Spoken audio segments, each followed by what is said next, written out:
नमस्कार। हमारे इस खास बुलेटिन में आपका स्वागत है। मैं हूं आपके साथ राजश्री थवाई। दिन भर आप कई खबरें देखते हैं, लेकिन उनमें से कुछ महत्वपूर्ण खबरें ही सुर्खियां बन पाती हैं। उन्हीं सुर्खियां यानी कि महत्वपूर्ण खबरों को पिरोकर हम ये बुलेटिन लेकर आए हैं, जिसका नाम है खबर गरम है।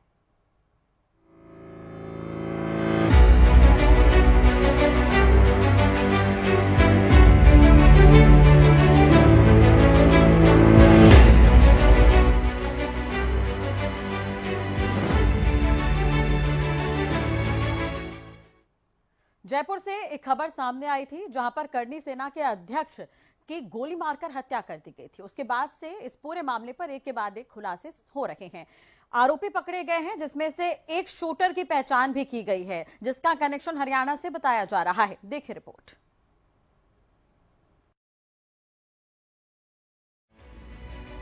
राजस्थान के जयपुर में करनी सेना के प्रमुख सुखदेव सिंह गोगामेडी हत्याकांड को लेकर अब एक नया मोड़ आया है। गोली मारने वाले आरोपियों की पहचान हो चुकी है। एक आरोपी का नाम रोहित राठौर है, जो कि नागौर के मखराना का रहने वाला बताया जा रहा है। तो वहीं अब इस हत्याकांड को लेकर हरियाणा कनेक्शन भी सामने आया है।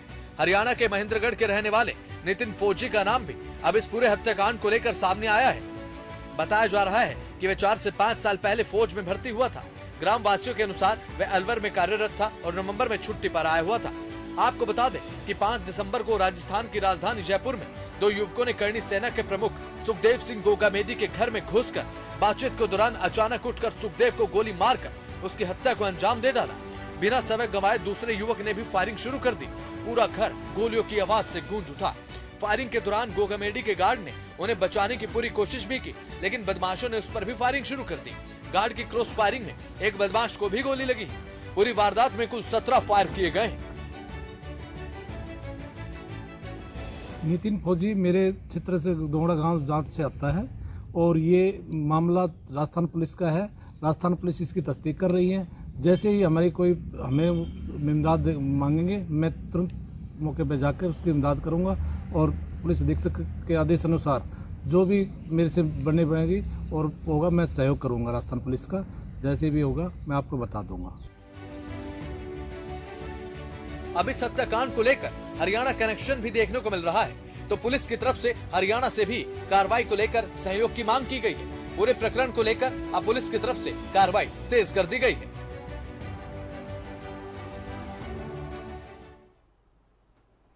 इधर करनी सेना प्रमुख सुखदेव सिंह गोगामेडी हत्याकांड में हरियाणा कनेक्शन सामने आने के बाद पुलिस की तरफ से हर एंगल से मामले की जांच पड़ताल की जा रही है।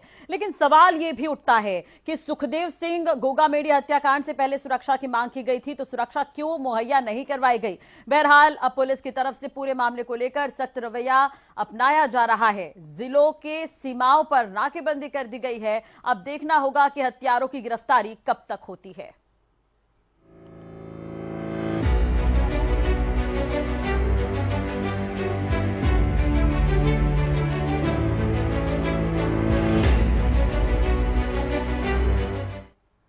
इधर हरियाणवी सिंगर नवीन नारू को गिरफ्तार किया गया है। आपको बता दें कि नारू पर दुष्कर्म के आरोप लगे हैं।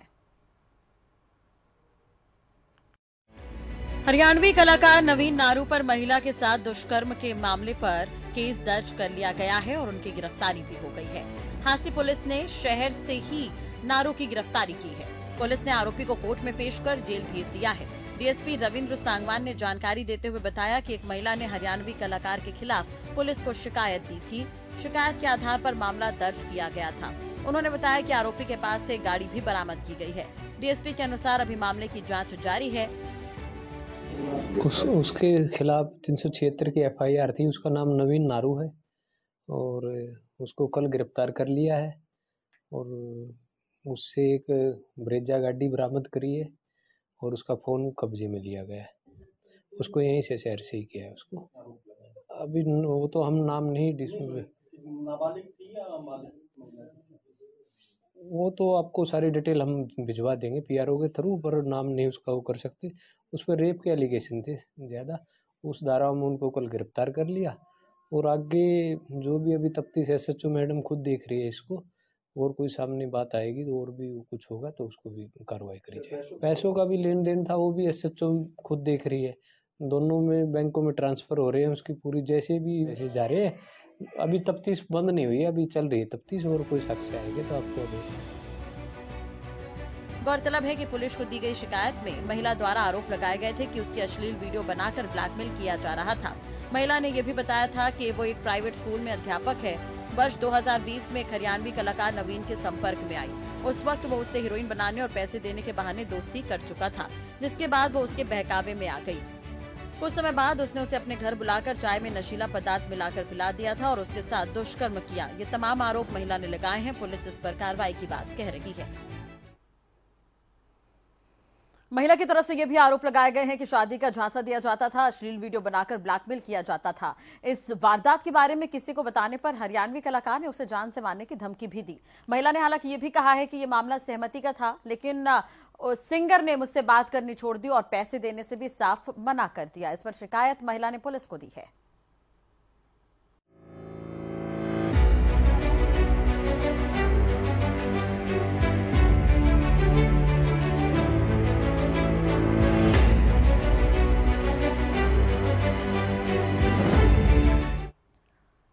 साइबर सिटी से अक्सर स्टंट के वीडियो सामने आते रहे हैं। एक बार फिर से साइबर सिटी से एक ऐसा वीडियो सामने आया है जहां पर कार की छत पर बैठकर युवक शराब पी रहा है और फोन पर बातें कर रहा है। कानून का कोई भी रखवाला वहां पर मौजूद नहीं है। देखिए रिपोर्ट।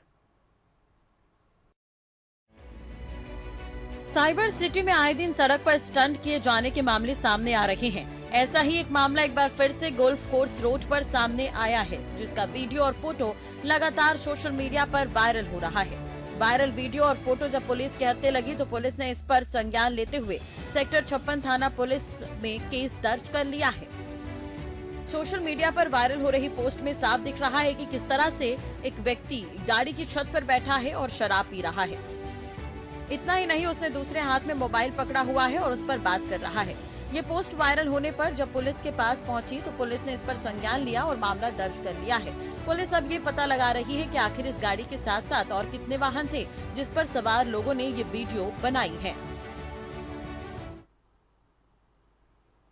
अब इस पूरे मामले पर पुलिस का कहना है कि आरोपियों की तलाश की जा रही है। पुलिस के अनुसार गोल्फ कोर्स रोड की वीडियो और फोटो वायरल हो रही है, जिसमें चलती गाड़ी की छत पर बैठकर युवक शराब पी रहा है।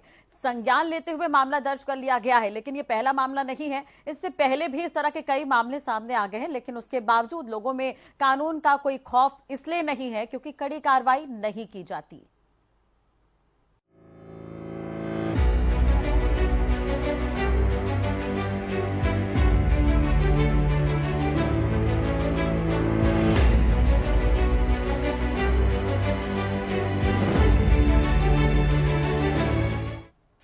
शहरी विकास प्राधिकरण के बहादुरगढ़ के ऑफिस में सीएम फ्लाइंग की टीम ने छापेमारी की है और इस दौरान कर्मचारियों की अनियमितता भी टीम ने देखी है और उस पर कार्रवाई की बात कही है।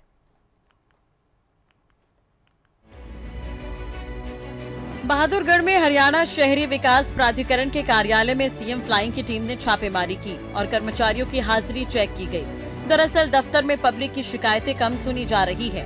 सीएम फ्लाइंग ने पब्लिक को परेशान करने वाले अधिकारियों और कर्मचारियों को चेतावनी भी दी है। साथ ही अधिकारियों से सीएम विंडो पर पेंडेंसी की रिपोर्ट भी मांगी है। सीआईडी के साथ मिलकर सीएम फ्लाइंग यूनिट ने ये कार्रवाई की है। हमसे जो भी एप्लीकेशंस, आरटीआई और कर्मचारी जो पेंडिंग है उसका स्टेटस मांगा गया है, वो हम उनको दे दिया है और इसके अतिरिक्त जो स्टाफ प्रेजेंट है उसकी डिटेल भी मांगी गई है। तो इसमें within time period right to service act के टाइमलाइंस के अंदर कार्य कर रहे हैं। रिकॉर्ड्स की पूरी छानबीन के बाद ही पूरे मामले के बारे में जानकारी मिल पाएगी। हुडा विभाग के ईओ सिद्धार्थ सिंह ने जैसा कि बताया कि सीएम फ्लाइंग की टीम ने जो भी जानकारी मांगी वो उन्हें उपलब्ध करवाई जा रही है और जांच में पूरा सहयोग दिया जा रहा है। इधर सीएम फ्लाइंग की टीम समय समय पर इस तरह की कार्रवाई करती रहती है और अनियमितता पाए जाने पर कार्रवाई भी की जाती है। इसके अलावा आपको बता दें कि कर्मचारियों की तरफ से लापरवाही पर खुद सीएम मनोहर लाल नाराजगी जता चुके हैं, जिसके लिए ही ये टीम लगातार काम कर रही है और सख्त निर्देश भी देती आ रही है कि अगर कोई भी कर्मचारी लापरवाही करता है तो उस पर कार्रवाई होगी।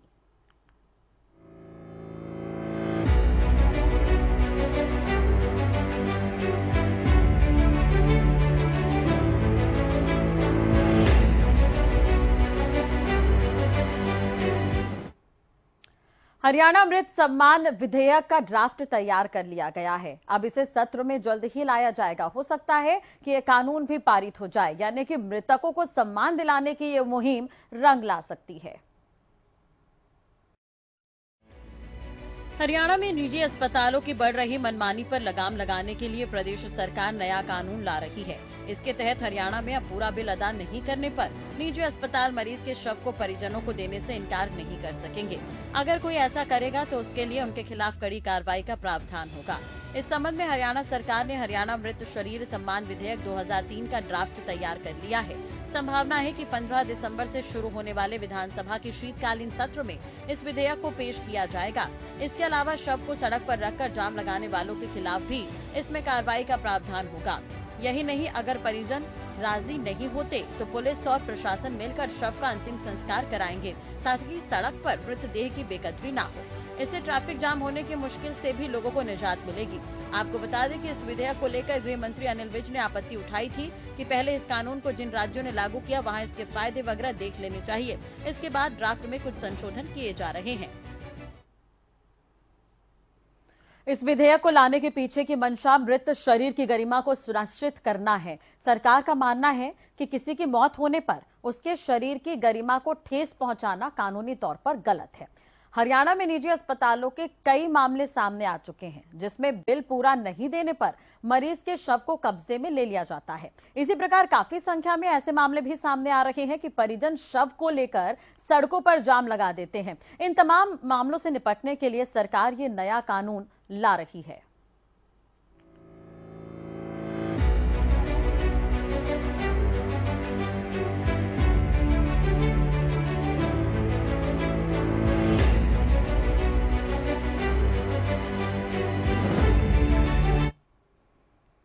मध्य प्रदेश, छत्तीसगढ़ और राजस्थान के चुनावी नतीजे सामने आ गए हैं, जहां पर बीजेपी ने अपनी हैट्रिक ली है। जी हां, 3 राज्यों में बीजेपी सरकार बना रही है, लेकिन अभी भी सीएम को लेकर यहां पर मंथन चल रहा है। देखिए रिपोर्ट। सभी चुनावी राज्यों के नतीजे आ चुके हैं। बात हिंदी पट्टी के राज्यों की करें तो वातावरण बीजेपी के अनुकूल रहा। नतीजन मध्य प्रदेश, राजस्थान और छत्तीसगढ़ में भारतीय जनता पार्टी ने शानदार जीत दर्ज कर कांग्रेस को एक बार फिर से हार से रूबरू करा दिया है। लेकिन तीनों राज्य फतेह करने के बाद अब ताजपोशी पर बात करें तो उठ बैठ तेज हो गई। इसका असर राजधानी दिल्ली तक महसूस किया जा रहा है। जीत के बाद सीएम पेस को लेकर अब राजस्थान, मध्य प्रदेश और छत्तीसगढ़ का दिल्ली के साथ संपर्क तेज हो चुका है। तो वहीं राजस्थान की बात करें तो कुछ विधायक लगातार बीजेपी की कद्दावर नेता और पूर्व सीएम झालरापाटन विधानसभा सीट से विजयी रही वसुंधरा राजे सिंधिया के संपर्क में। तो वहीं राजस्थान की तिजारा विधानसभा सीट से विजयी बाबा बालकनाथ दिल्ली से बीजेपी मुख्यालय में मौजूद है। तो वहीं अब बालकनाथ का नाम भी सीएम पद को लेकर रेस में बना है। इसके साथ साथ विद्याधर नगर विधानसभा सीट से राजकुमारी दिया का नाम सीएम पद के लिए प्रबल दावेदार के रूप में माना जा रहा है। तो वहीं मध्य प्रदेश से भी अब दिल्ली की दौड़ लगना शुरू हो चुका है। पूर्व सीएम और बुधनी सीट से विजयी विधायक शिवराज सिंह चौहान की दावेदारी सबसे प्रबल है। शिवराज सिंह चौहान का जितना जनाधार है उसे लेकर सीएम पद को लेकर उनकी दावेदारी और ज्यादा प्रबल हो जाती है।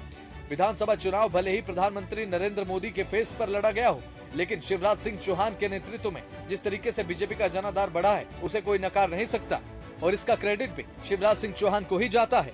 शिवराज सिंह चौहान के बाद वसुंधरा राजे के भतीजे और ग्वालियर और चंबल के इलाके में दबदबा रखने वाले ज्योतिरादित्य सिंधिया ने जिस तरीके से बीजेपी का जनाधार बढ़ाया है, उनका नाम भी सीएम पद की प्रबल दावेदारी के रूप में शामिल हो चुका है। इनके साथ साथ दिविनी से विजयी रहे नरेंद्र सिंह तोमर, प्रहलाद सिंह पटेल, कैलाश विजयवर्गीय का नाम भी सीएम की रेस में है। इसके लिए माथापच्ची शुरू हो चुकी है। तो वहीं बात अगर छत्तीसगढ़ की करें तो छत्तीसगढ़ में भी बीजेपी ने विजय हासिल कर कांग्रेस के सभी दावों के साथ साथ तमाम कयासों और सभी एग्जिट पोल्स को खारिज कर अपना झंडा गाड़ दिया है। लेकिन इसके बाद अब सीएम की घोषणा को लेकर माथापच्ची शुरू हो गई है। अब छत्तीसगढ़ में बीजेपी चुनाव प्रभारी ओम माथुर का यह कहना था कि सीएम को लेकर नया चेहरा होगा, बीजेपी नया चेहरा लाएगी। कहने को तो 15 साल तक सीएम रहे पूर्व मुख्यमंत्री रमन सिंह भी छत्तीसगढ़ में मुख्यमंत्री पद के लिए प्रबल दावेदार माने जा रहे हैं, लेकिन विधानसभा चुनाव में जीत का श्रेय तो प्रधानमंत्री नरेंद्र मोदी को ही मिल रहा है। इसलिए सीएम फेस को लेकर माथापच्ची अब छत्तीसगढ़ में भी चरम पर है। रेणुका सिंह आदिवासी आबादी से आती हैं और राज्य में 34% आबादी आदिवासी आबादी है। रेणुका सिंह सीएम पद के लिए नया चेहरा भी है और देखने की बात यह होगी अब क्या बीजेपी अनुभवी रमन सिंह पर दाव लगाती है या फिर नए चेहरे के रूप में किसी और को लाती है। मध्य प्रदेश, राजस्थान और छत्तीसगढ़ तीनों ही राज्यों में चुनाव हो गए हैं। रिजल्ट सामने आ गए हैं। प्रधानमंत्री मोदी के फेस पर यह चुनाव लड़ा गया था और तीनों ही राज्यों में बीजेपी को बहुमत हासिल है। लेकिन अब तीनों ही राज्यों में सीएम फेस को लेकर माथापच्ची ज्यादा हो गई है। दिल्ली में बीजेपी के केंद्रीय नेतृत्व ने भी अब तीनों राज्यों में सीएम बनाने को लेकर दिल्ली समेत तीनों राज्यों में मंथन शुरू कर दिया है। छत्तीसगढ़ की बात करें तो अरुण साव, गोमती साय जैसे नाम यहां पर सामने आ रहे हैं। वहीं राजस्थान में बालकनाथ और वसुंधरा राजे के नाम सामने आ रहे हैं। मध्य प्रदेश की अगर हम बात करें तो यहां पर तोमर, आदिवासी चेहरे और शिवराज सिंह चौहान के नाम यहां पर सुर्खियों में हैं।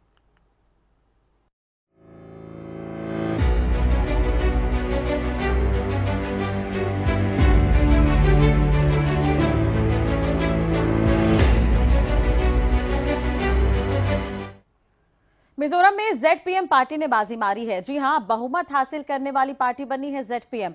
अब उन्होंने सीएम के चेहरे का भी ऐलान कर दिया है। देखिए रिपोर्ट। मिजोरम में भी विधानसभा चुनाव के नतीजे सामने आ चुके हैं। मिजोरम विधानसभा चुनाव 40 में से 27 सीटें अपने नाम कर भारी बहुमत से जीत के बाद अब जोराम पीपुल्स मूवमेंट यानी कि जेडपीएम पार्टी के नेता और मुख्यमंत्री पद के सबसे प्रबल दावेदार लालदू होमा राज्य में सरकार बनाने के मुद्दे पर बात करने के लिए राज्यपाल डॉक्टर हरिबाबू कंभमपति से मिले हैं। मिजोरम में बहुमत के साथ जीत दर्ज करने के बाद लालदू होमा का सीएम बनना लगभग तय माना जा रहा है। इस जीत के बाद पार्टी प्रमुख लालदू होमा ने कहा कि राज्य की युवा शक्ति मिजो नेशनल फ्रंट से तंग आ गई थी और वह अब नई विचारों और सिद्धांतों वाली सरकार चाहते हैं, इसलिए उन्होंने हमें मौका दिया है। उन्होंने आगे कहा कि यह भगवान का आशीर्वाद था और लोगों के आशीर्वाद के लिए मैं उनका धन्यवाद करता हूँ। हम पिछले साल से ही इस बड़ी जीत की उम्मीद में थे और साथ ही हम जनता का मूड जानते हैं और वो हमें मालूम है कि जनता का मूड हमारे साथ है और जनता का आशीर्वाद भी हमारे साथ बना हुआ है। सूत्रों से पता चला है कि मिजोरम में जेडपीएम नेता लालदू होमा मुख्यमंत्री पद की शपथ ले सकते हैं। इधर मिजोरम में 40 में से 27 सीटें अपने नाम कर भारी बहुमत से जीत के बाद जोराम पीपल्स मूवमेंट यानी कि जेडपीएम पार्टी के नेता और मुख्यमंत्री दावेदार लालदू होमा का राज्यपाल से मिलना इस तरफ इशारा करता है कि मिजोरम की कमान लालदू होमा के हाथ में हो सकती है। ये तय भी हो गया है, यानी कि लालदू होमा की ताजपोशी अब काफी हद तक तय मानी जा रही है।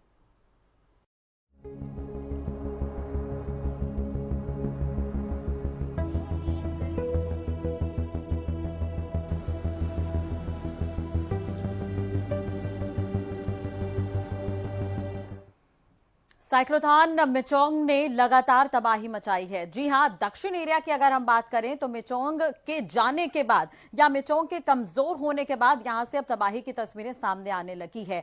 पूरा इलाका जो है बाढ़ प्रभावित हो गया है और यहां पर सरकार की तरफ से सहायता पहुंचाई जा रही है। बंगाल की खाड़ी से 2 दिसंबर को उठा साइक्लोन मिचोंग 5 दिसंबर को आंध्र प्रदेश से टकराया। उससे पहले तूफान ने चेन्नई में काफी तबाही मचाई। यहाँ एक दिन में सबसे ज्यादा 50 सेंटीमीटर बारिश हुई। बारिश के चलते कई इलाके पिछले 2 दिनों से बाढ़ में डूबे हैं। कई इलाकों में 72 घंटे से बिजली नहीं आ रही, इंटरनेट बंद पड़ा है। भारतीय वायुसेना के हेलीकॉप्टर से बाढ़ में फंसे लोगों तक खाना पहुंचाया जा रहा है। तमिलनाडु में तूफान की वजह से राज्य में 2 दिनों में 3 महीने की बारिश हो गई। चेन्नई शहर पानी में डूब गया, जिसके कारण 17 लोगों की मौत हो गई।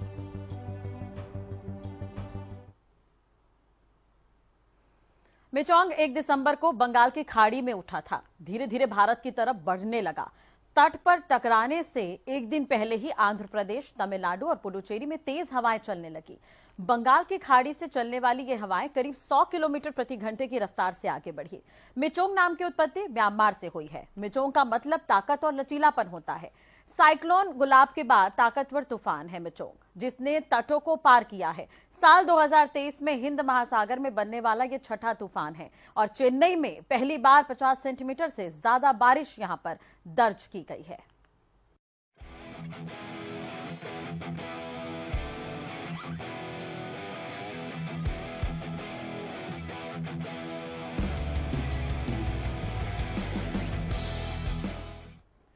भारत ने T20 सीरीज में ऑस्ट्रेलिया को मात दी। अब भारतीय टीम दक्षिण अफ्रीका के दौरे पर है। जी हां, भारतीय टीम दक्षिण अफ्रीका में होने वाले तीनों फॉर्मेट में मैच के लिए रवाना हो गई है।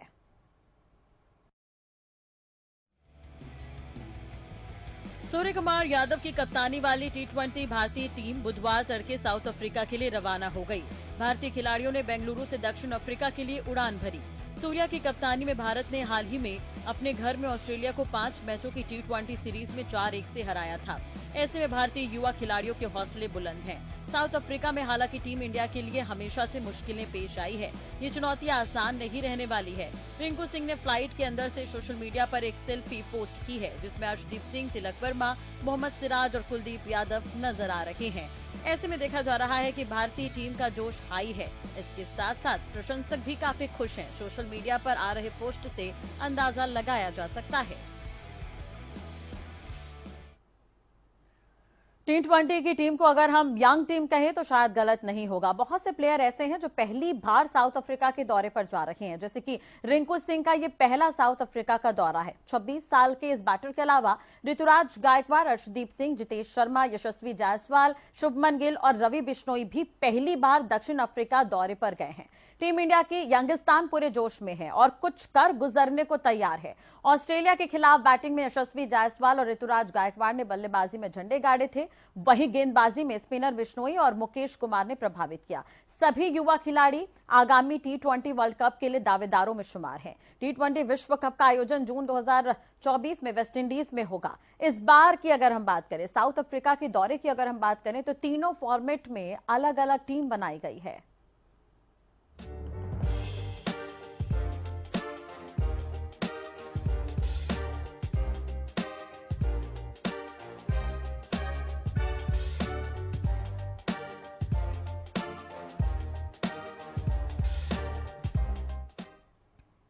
किम जोंग को अक्सर हम तानाशाही के तौर पर देखते आए हैं, लेकिन पहली बार किम जोंग का एक ऐसा वीडियो वायरल हो रहा है जहां पर वो रोते हुए नजर आ रही हैं। देखिए रिपोर्ट। उत्तर कोरिया के शासक किम जोंग उन ने नॉर्थ कोरियन महिला से ज्यादा बच्चे पैदा करने की अपील की है। जब वो इसे लेकर अपील कर रहे थे, उस समय उनके आंखों से आंसू छलक गए। किम जोंग की आंखों में आंसू, देश व मौजूद सारी महिलाएं यहाँ पर रोने लगी। सोशल मीडिया पर कोरियाई तानाशाह के भावुक होने का वीडियो काफी वायरल हो रहा है। किम जोंग उन ने अपनी भावुक अपील में अपने देश की महिलाओं से ज्यादा बच्चे पैदा करने और उन्हें कम्युनिस्टों की तरह बड़ा करने के लिए कहा। इस भाषण के दौरान उनकी आंखों से आंसू छलक पड़े। उत्तर कोरिया के प्योंगयांग में माताओं के 5वें राष्ट्रीय सम्मेलन को संबोधित करते हुए किम ने नॉर्थ कोरिया की घटती जन्म दर पर चिंता जताई और इसे बढ़ाने के महत्व पर जोर दिया। वीडियो में किम रुमाल से आंसू पोंछते नजर आए।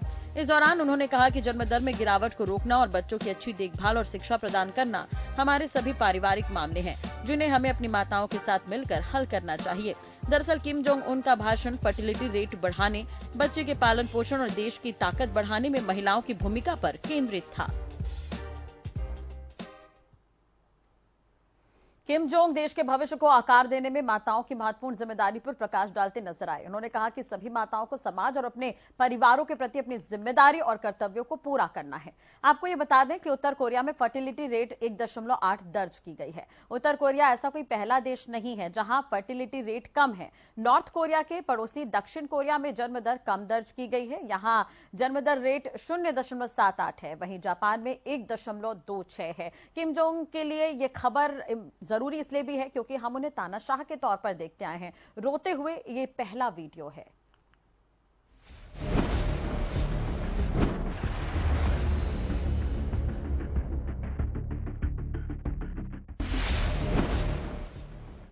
चलिए इसी के साथ ही फिलहाल इस बुलेटिन में इतना ही। खबरों के लिए बने रहिए हमारे साथ। नमस्कार।